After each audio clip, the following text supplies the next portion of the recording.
ರಾಧೆ ಯಶಸ್ಸು ಒಂದು ರೀತಿಯಲ್ಲಿ ರಾಧಿಕಾ ಪಂಡಿತ್ ಮತ್ತು ಯಶ್ ಇಬ್ಬರೂ ಕೂಡ ಸ್ಫುರದ್ರೂಪಿಗಳು.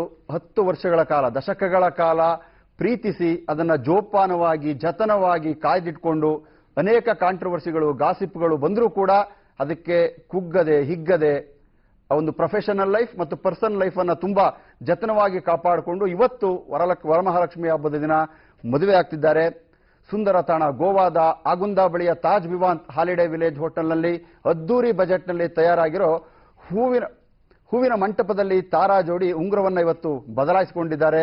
ನಟಿ ರಾಧಿಕಾ ಪಂಡಿತ್ ತಾಯಿ ಮಂಗಳ ಅವರ ತವರೂರಾದ ಗೋವಾದಲ್ಲಿ ಇವತ್ತು ಯಶ್ ಮತ್ತು ರಾಧಿಕಾ ಪಂಡಿತ್ ಎಂಗೇಜ್ ಆಗಿದ್ದಾರೆ.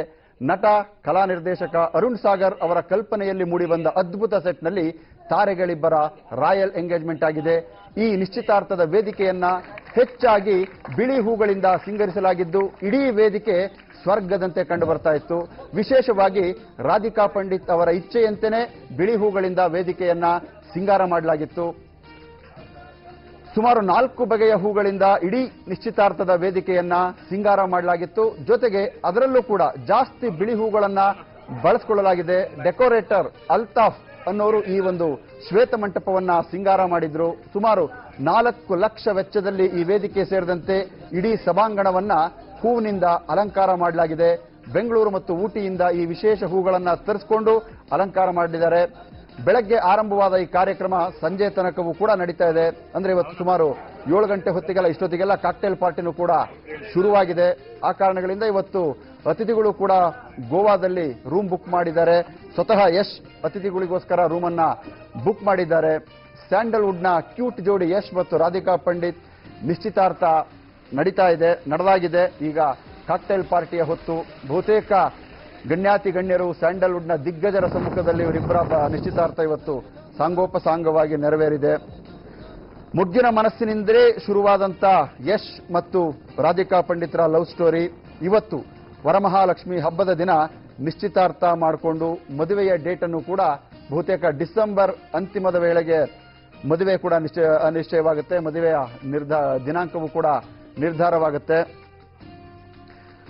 ಹಿಂದೆ ರಾಧಿಕಾ ಪಂಡಿತ್ ಮತ್ತೆ ಯಶ್ ಇಬ್ರು ಕೂಡ ರಾಧಿಕಾ ಪಂಡಿತ್ ಯಾವುದೋ ಒಂದು ಕಾರ್ಯಕ್ರಮದಲ್ಲಿ ನೇರವಾಗಿ ಹೇಳಿದ್ರು, ನಿನಗೆ ಎಂತ ಗಂಡ ಬೇಕು ಅಂತಂದ್ರೆ ಹುಡುಗ ತುಂಬಾ ಉದ್ದ ಇರಬೇಕು, ಸ್ವಲ್ಪ ಸ್ಮಾರ್ಟ್ ಆಗಿರಬೇಕು, ಆನೆಯಷ್ಟು ಶಕ್ತಿ ಇರಬೇಕು, ಜೊತೆಗೆ ಅವನದು ಮೊಗ್ಗಿನ ಮನಸ್ಸು ಕೂಡ ಆಗಿರಬೇಕು ಅನ್ನೋ ಮಾತನ್ನ ನೇರವಾಗಿ ಅಂದ್ರೆ ಪರೋಕ್ಷವಾಗಿ ಯಾರಿಗೆ ಹೇಳ್ತಾ ಇದ್ದೀನಿ ಅನ್ನೋದು ಗೊತ್ತಾಗುವ ರೀತಿಯಲ್ಲೇ ಅವರು ರಾಧಿಕಾ ಅಂತದೊಂದು ಹಿಂಟನ್ನ ಬಿಟ್ಕೊಟ್ಟಿದ್ರು. ಅವತ್ತು ಗಜಕೇಸರಿ ಸಿನಿಮಾ ರಿಲೀಸ್ ಆಗಿತ್ತು. ಆ ಸಂದರ್ಭದಲ್ಲಿ ರಾಧಿಕಾ ಪಂಡಿತ್ ಹೇಳುವಂತಹ ಸಂದರ್ಭದಲ್ಲಿ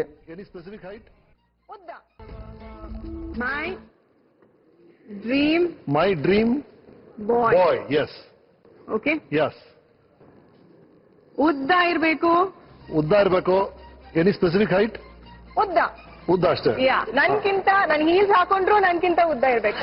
ನೀವು ಹೀಲ್ಸ್ ಹಾಕೊಂಡು ನಿಮ್ಗಿಂತ ಉದ್ದ ಇರ್ಬೇಕು. ಓಕೆ ನೋಡ್ಕೊಂಡ್ರಪ್ಪ. ಆಮೇಲೆ ಏನ್ರಿ ಇದು ಆನೆ ಅಷ್ಟು ಶಕ್ತಿ ಇರ್ಬೇಕು.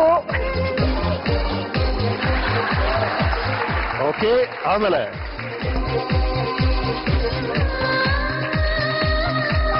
ಅವನು ಮೊಗ್ಗಿನ ಮನಸ್ಸು ಆಗಿರ್ಬೇಕು. ವಾವ್, ಮೊಗ್ಗಿನಂತ ಮನಸ್ಸಿರಬೇಕು. ಓಕೆ ಅಂಡ್ ಫೈನಲಿ ನನ್ಗೆ ತುಂಬಾ ಪ್ರೀತಿ ಮಾಡಿ ಸ್ಟಾರ್ ತರ ನೋಡ್ಕೋಬೇಕು.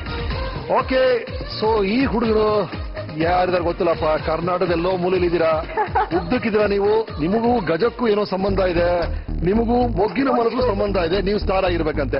ಯಾರಪ್ಪ ಅದು ಪುಣ್ಯವಂತ? Congratulations, god bless you. I hope you find your dream boy. ಬನ್ನಿ, ಆದಷ್ಟು ಬೇಗ ಆ ಥರ ಒಬ್ಬ ಹುಡುಗ ಸಿಗ್ಲಿ. ಸಾಬ್ರೆ, ಈ ರಿಕ್ವೈರ್ಮೆಂಟ್ಸ್ಗೆಲ್ಲ ಎಲ್ಲಿ ತಲುಪಬೇಕು ಅಲ್ಲಿ ತಲುಪ್ಬಿಡ್ತೀನಿ, ದಯವಿಟ್ಟು ಹುಡುಕಿ ಆ ಥರ ಒಬ್ಬರು.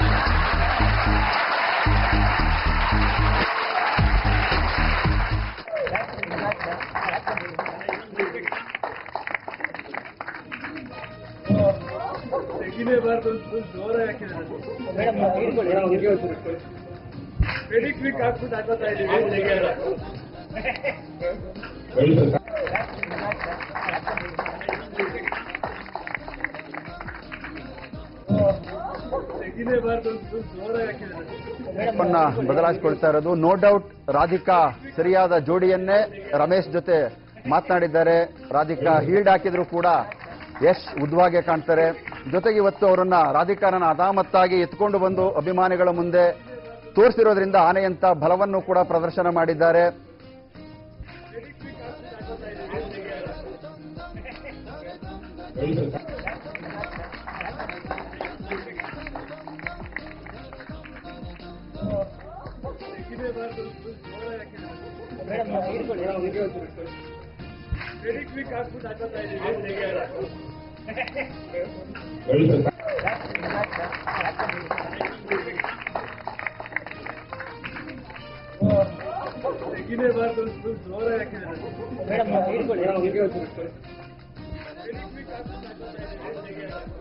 ರಾಧಿಕಾ ಒಂದು ಕಾರ್ಯಕ್ರಮದಲ್ಲಿ ನೇರವಾಗಿ ಹೇಳ್ಕೊಂಡಿದ್ದಾರೆ, ನನಗೆ ಎಂತ ಹುಡುಗ ಬೇಕು ಅಂತ.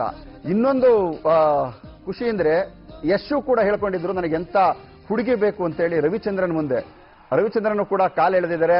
ಒಂದ್ಸಲಿ ನೋಡಿ ರವಿಚಂದ್ರನ್ ಏನ್ ಹೇಳಿದ್ರು ಆ ಸಂದರ್ಭದಲ್ಲಿ, ಯಶ್ ಹೇಗೆ ಒಂದು ತನ್ನ ಪ್ರಪೋಸಲ್ ಅನ್ನ ಅಲ್ಲಿ ಮಾತನಾಡಿದ್ರು ಅಂತ.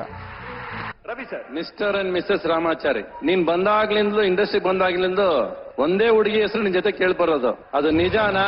ಅದು ಯಾವಾಗ ನಿಜ ಆಗತ್ತೆ ಅನ್ನೋದು ನೀನ್ ಹೇಳೋದು. ಸರ್ ಸರ್ ಇದು ನೋಬಲ್ ಸರ್, ಇದು ನೋಬಲ್ ಸರ್. Very good.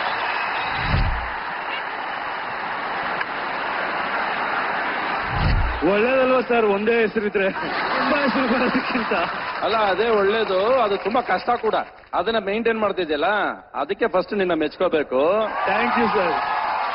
ಮನುಷ್ಯ ಎಷ್ಟು ಬೇಕಾದ್ರೆ ಬೆಳಿಬಹುದು, ಜೊತೆಲಿ ಇರೋರ್ನ ಮರಿಬಾರ್ದು. ಸೊ ನೀನ್ ಎಲ್ಲಿದ್ದೆ, ಟಿವಿಯಲ್ಲಿ ಇದ್ದಾಗ ಜೊತೆಲಿದ್ದು ಇಲ್ಲೋರ್ಗು ಉಳಿಸ್ಕೊಂಡಿದ್ಯಲ್ಲ, ಅದಕ್ಕೆ ನಿನಗೆ ಒಂದು ಹ್ಯಾಟ್ಸ್ ಆಫ್. ನಾನು ಅಯ್ಯೋ ಥ್ಯಾಂಕ್ ಯು.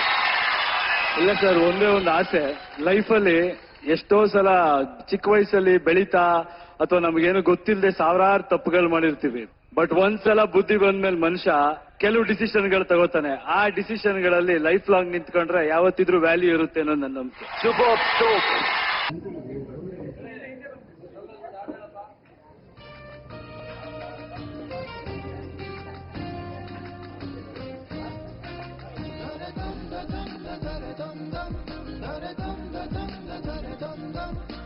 ಸೊ ಇದು ರವಿಚಂದ್ರನ್ ಜೊತೆ ಯಶ್ ಆಡಿರುವಂತದ್ದು ಅಂತ ಮಾತು. ಇಡೀ ಯಶು ಕೂಡ ನಮ್ಮ ನೇರವಾಗಿ ಹೇಳಿದ್ದಾರೆ ರಾಧಿಕಾ ಪಂಡಿತ್ ಜೊತೆ. ಅಂದ್ರೆ ಇದು ಕಳೆದ 2-3 ವರ್ಷಗಳ ಹಿಂದೆ ಅಂತೂ ತುಂಬಾ ದೊಡ್ಡ ಮಟ್ಟದಲ್ಲಿ ಗಾಸಿಪ್ ಆಗಿತ್ತು. ಯಶ್ ಯಾವುದೋ ಒಂದು ಹುಡುಗಿಯನ್ನ, ಸ್ಯಾಂಡಲ್ವುಡ್ ಆಕ್ಟ್ರೆಸ್ ಅನ್ನ ತುಂಬಾ ಡೀಪ್ ಆಗಿ ಲವ್ ಮಾಡ್ತಾ ಇದ್ದಾರೆ ಅಂತೇಳಿ ಅನೇಕ ಇಂಟರ್ವ್ಯೂಗಳಲ್ಲಿ ನೇರವಾಗಿ ಎಲೆಕ್ಟ್ರಾನಿಕ್ ಮೀಡಿಯಾ, ಪ್ರಿಂಟ್ ಮೀಡಿಯಾದಲ್ಲೂ ಕೂಡ ಯಶ್ರನ್ನ ಕೇಳಿದ್ದಿದೆ. ಯಾರ ಹುಡುಗಿ, ಯಾಕೆ ರಿವೀಲ್ ಮಾಡ್ತಿಲ್ಲ, ಯಾಕೆ ಓಪನ್ ಮಾಡ್ತಿಲ್ಲ ಅದನ್ನ ಹೆಸರನ್ನ ಅನ್ನೋ ಮಾತನ್ನ. ಅವಾಗ ಯಶ್ ತುಂಬಾ ಬುದ್ಧಿವಂತಿಕೆಯಿಂದ ಜೀವನದಲ್ಲಿ ಬಹು ಸುಂದರವಾದ 2 ಸಂಬಂಧಗಳದು, ಪ್ರೀತಿ ಮತ್ತೆ ಜೀವನದಲ್ಲಿ ಮದುವೆ ಆಗುವಂತ ಹುಡುಗಿ. ಅದನ್ನ ಸಮಯ ಬಂದಾಗ ನಾನು ಅದನ್ನ ರಿವೀಲ್ ಮಾಡ್ತೀನಿ. ನನ್ನ ಅಭಿಮಾನಿಗಳನ್ನ ಬಿಟ್ಟು ನಾನು ಏನನ್ನೂ ಮಾಡೋದಿಲ್ಲ. ನನ್ನ ಫ್ಯಾಮಿಲಿ ಬಿಟ್ರೆ ನೆಕ್ಸ್ಟ್ ನನ್ನ ಫ್ಯಾಮಿಲಿಯ ತರನೇ ಮತ್ತೊಂದು ಕುಟುಂಬ ಅಂತಂದ್ರೆ ನನ್ನ ಅಭಿಮಾನಿಗಳು. ಅವರನ್ನೆಲ್ಲ ಜೊತೆಗೆ ಸೇರಿಸ್ಕೊಂಡೇ ನಾನು ಮದುವೆ ಆಗ್ತೀನಿ ಅಂತ ಸಂದರ್ಭ ಬಂದ್ರೆ ಬಹಿರಂಗವಾಗಿ ಹೇಳ್ತೀನಿ ಅನ್ನೋ ಮಾತನ್ನು ಹೇಳ್ತಾ ನಯವಾಗಿ ಹೆಸರನ್ನ ಮಾತ್ರ ಎಲ್ಲೂ ಕೂಡ ಬಹಿರಂಗ ಮಾಡಿರಲಿಲ್ಲ ಯಶ್. ಈಗ ಎಲ್ರಿಗೂ ಕೂಡ, ಇಡೀ ಅವರ ಅಭಿಮಾನಿಗಳಿಗೆ, ರಾಜ್ಯದ ಎಲ್ಲ ಜನರಿಗೂ ಕೂಡ, ಸಿನಿಮಾ ಪ್ರೇಮಿಗಳಿಗೂ ಕೂಡ ಗೊತ್ತಾಗಿದೆ ರಾಧಿಕಾ ಪಂಡಿತ್ ಮತ್ತು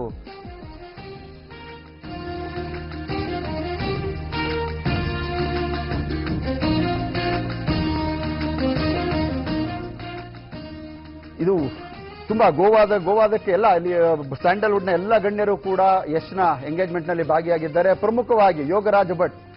ಸದಾ ಅವರು ಏನಾದರೂ ಒಂದು ಗಿಫ್ಟ್ ಕೊಡಬೇಕಾದ್ರೆ ಯೋಗರಾಜ್ ಭಟ್ರು ಎಲ್ಲಿಗೆ ಹೋದ್ರೂ ಕೂಡ ಅವರು ತಮ್ಮ ಕವನದ ಮೂಲಕ ಅದ್ಭುತವಾದ ಒಂದು ಕೊಡುಗೆಯನ್ನು ಕೊಡ್ತಾರೆ.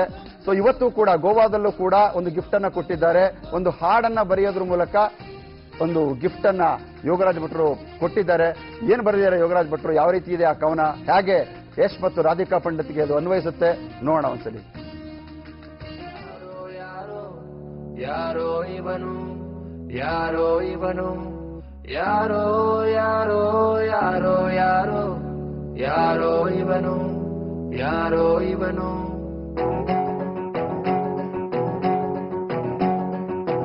ರಂಗು ರಂಗು ಎಂಗೇಜ್ಮೆಂಟು ಕೊನೆಗೂ ಮಾಡ್ಕೊಂಡ್ಬಿಟ್ಟ ಅಣ್ತಮ್ಮ ಅಣ್ತಮ್ಮ.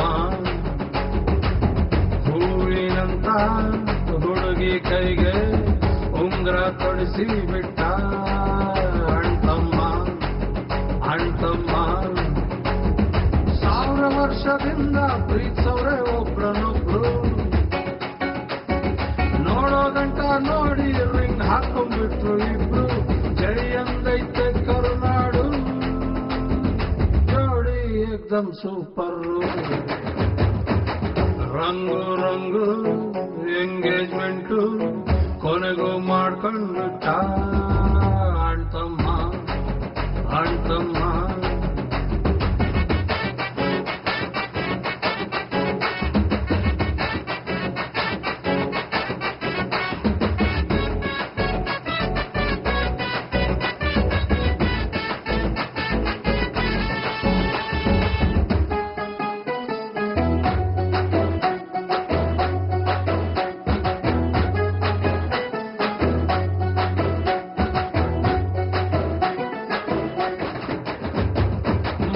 ಮುದ್ದೆ ಮ್ಯಾಲೆ ಕಡಲ ದಂಡೆ ಮೀನು ಸಾರು ಬಿತ್ತು ನೋಡು ಅಣ್ತಮ್ಮ ಇಂಡಿಯಾ ನೆನಪು ಇಡುವ ಹಂಗೆ ಇವರ ಮದುವೆ ಆಗುತ್ತೈತೆ ಕೇಳು ಅಣ್ತಮ್ಮ ಇಷ್ಟು ದಿನ ಲವ್ವಲ್ಲಿದ್ರು ಆದ್ರೂ ಸುಮ್ಮನೆ ಡವ್ ಮಾಡ್ತಿದ್ರು ಬೆಳ್ಳಗವನ ಇವನು ಇವಳವನಿಗಿಂತ ಬಿಳುಕು ಇಮ್ಯಾಜಿನ್ ಮಾಡಿ ಹೆಂಗಿರ್ಬೋದು ಇವರ ಪಾಪು 100 ಮಕ್ಕಳ ಹೆಸ್ಬಿಟ್ಟು ಚೆನ್ನಾಗಿರ್ಲಿ ಇಬ್ಬರು ರಂಗು ರಂಗು ಎಂಗೇಜ್ಮೆಂಟು ಕೊನೆಗೂ ಮಾಡ್ಕೊಂಡ್ಬಿಟ್ಟ ಅಣ್ತಮ್ಮ ಅಣ್ತಮ್ಮ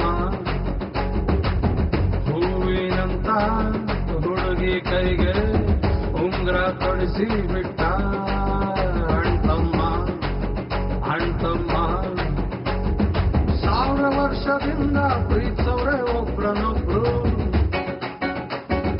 ನೋಡೋ ಗಂಟ ನೋಡಿ ರಿಂಗ್ ಹಾಕೊಂಡ್ಬಿಟ್ರು ಇಬ್ರು ಜೈ ಅಂದೈತೆ ಕರುನಾಡು ಜೋಡಿ ಏಕ್ದಮ್ super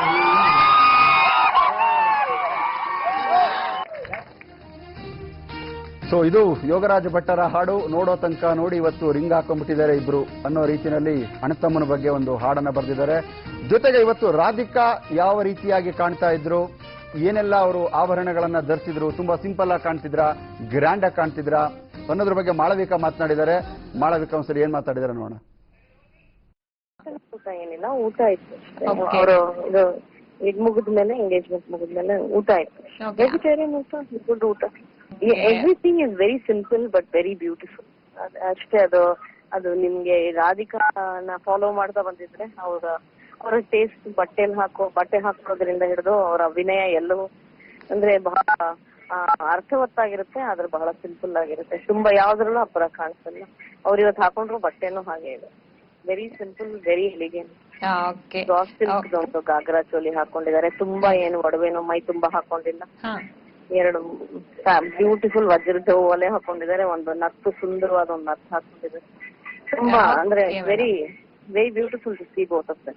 He is also very handsome. She is also very beautiful. So it's nice to see two wonderful people and very good looking people come together.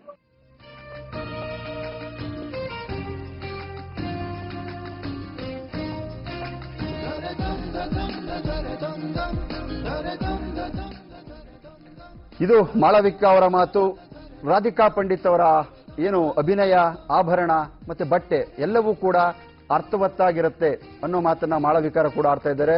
ಮುಂದೆ ಇನ್ನೂ ಕೂಡ ಈ ಒಂದು ಬ್ರೇಕ್ ತೆಗೆದುಕೊಂಡು ಬರೋಣ. ಬ್ರೇಕ್ನ ನಂತರ ಯಶ್ ಒಂದು ಸಿನಿಮಾಗೆ ಮುಂಚೆ ಧಾರಾವಾಹಿಗೆ ಎಂಟ್ರಿ ಕೊಟ್ಟಿದ್ರು. ಧಾರಾವಾಹಿಯ ಸಂದರ್ಭದಲ್ಲಿ ಅವ್ರು ಯಾವ ರೀತಿ ಇದ್ರು, ಯಾರನ್ನ ಅವರು ಹೀರೋ ಅಂತೇಳಿ ಕನ್ಸಿಡರ್ ಮಾಡಿದ್ರು, ಯಾರಿಗೆ ಫ್ಯಾನ್ ಆಗಿದ್ರು, ಅವೆಲ್ಲ ಫೋಟೋಸ್ ಕೂಡ ನಮ್ಮ ಜೊತೆ ಇದೆ. ಸೊ ಅದನ್ನು ಕೂಡ ನಿಮಗೆ ತೋರಿಸ್ತೀವಿ. ಈಗ ಒಂದು ಬ್ರೇಕ್.